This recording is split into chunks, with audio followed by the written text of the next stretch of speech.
Hi, okay. So the problem with Vignette that a lot of people experience is if you're not writing it like a story, if there's no necessarily beginning and end, what are the parameters? How do you know when to start and when to end the piece? Well, what you need to determine is what is this piece about? Often it's about an emotion, maybe an emotion associated with something you know, a place that you've been, something you've done, that kind of thing. And so when you're writing a story, the center of the story is the story itself, right? It's the narrative arc. And so you know it starts when your character goes on his journey. You know that's ended when your character is done with that journey, right? The character's changed in some way, or the character's accomplished something. It's not the same thing here. If what we're doing is we're trying to explain what it was to have that emotion at that one place, that one time, well, then that's a different kind of parameter. What you probably want to show, what you want to be going for, is the internal spiritual change of your main character, whether it's you, a fictional character, or a real character that you're looking at. So, for example, if I'm going to write about my childhood, I grew up on the West Coast. I grew up near Los Angeles. I never learned how to surf because I wasn't close enough to the beach to do it every day, but I did a lot of boogie boarding, right? Which is we kind of lie in a, it's not a surfboard. It's just a fun. It's almost like a sled, I guess, if you've never seen one before. And you kind of just ride the waves on your stomach.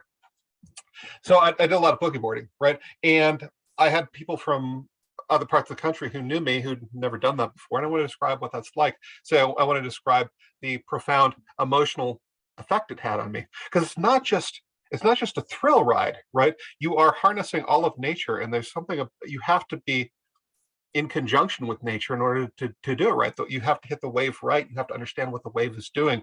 You have to understand what your body can do, all of those things. So if I want to write this, I've got to figure out what is that emotional change. Now, the emotional change for me was understanding that I had to be in harmony with nature. It wasn't just a sport. It wasn't just a thrill ride. It was me understanding what the wave's doing and how to anticipate it and when to go and when not to go. And I understood their nature in a new way. So that's what I'm trying to get at. So how do I define the parameters of that before I start, right? And what I'm looking for, and when I'm done, and how I've changed. Now it's not the same thing as a narrative arc, but I might go in and describe that very very carefully, right? What is that emotion that I'm feeling? Now I'm going to convey that emotion through action. I'm not going to name the emotion because there's no word that names that specific emotion. If there were, I wouldn't need to write the piece. Instead, I'm just going to write the physical sensations and what I'm doing and how I'm doing it.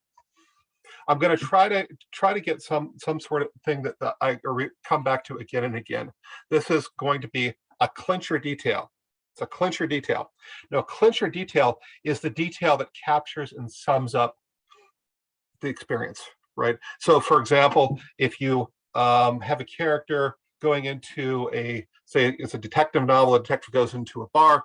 Well, what's that bar? What kind of bar is it? Right? That's going to let us know everything that we need to know about the scene in the moment. So, is it a bar that has old cigarettes stamped out on the bar thing, or is it going to be some sort of high-end rich people place, right? And then we understand what that's. What are the markers of a rich people place? I don't know.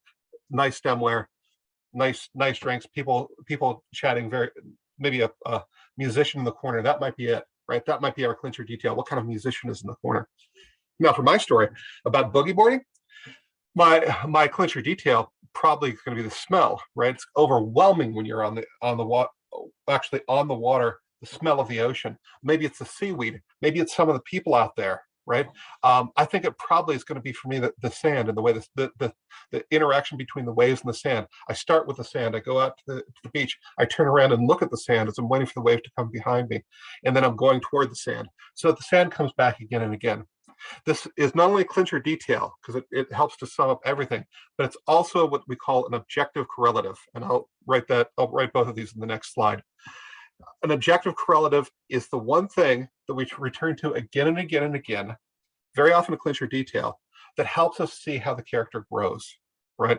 So if we have a whole bunch of different objects around, then we don't know if the character is growing or just interacting differently with different objects. But if we have one, we can see how the character reacts to it differently. Now, if it's that sand, and I'm learning that I need to be in harmony with nature, when I go out, the sand is going to be I don't know, from the point of view of somebody who's looking at thrill ride, maybe an annoyance.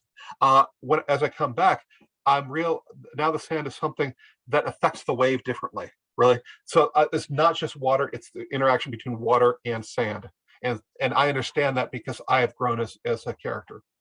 That makes sense. I hope so. Okay, so parameters are going to be the clincher detail, probably, which is also an objective correlative, what emotion you're trying to convey, what point you're trying to convey, where to start, where to begin it. Okay, so let's try this. We're going to try to, in the next couple of slides, we're going to try to have you come up with your own story. All right.